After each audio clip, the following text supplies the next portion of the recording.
Anam şu öyde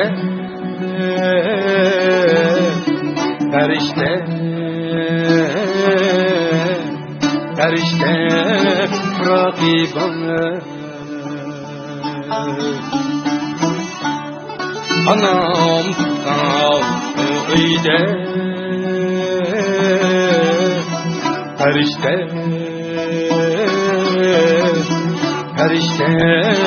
rakibana Çünkü ille nurane yandırgan çırakibana Çünkü ille nurane yandırgan çırakibana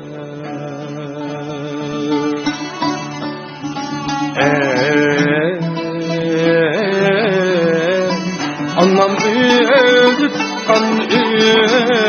Fikrimizni kan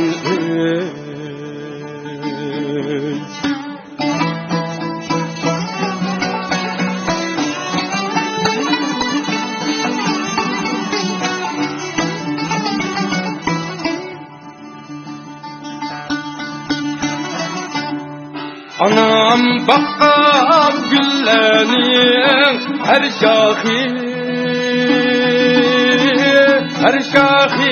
edimin günce Anam bakkan güllerin her şahi edimin günce Negi kettiğin can anam sığındı hepsini şunca Negi kettin can anam sığındı hepsini şunca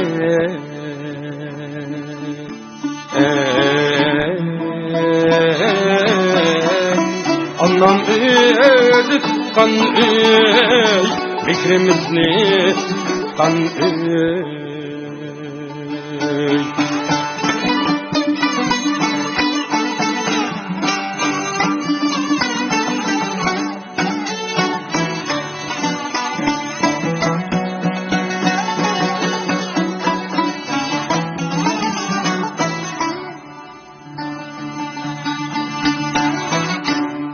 Anam çıksan şu öyle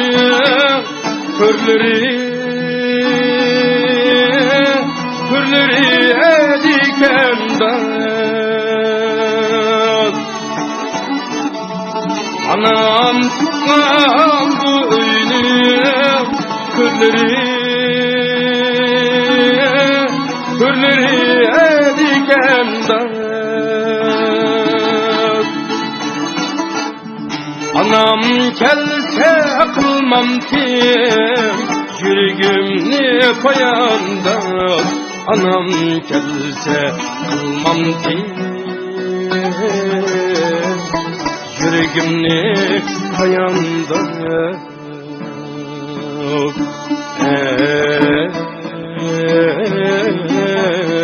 Anam ödüp kan fikrimizni kan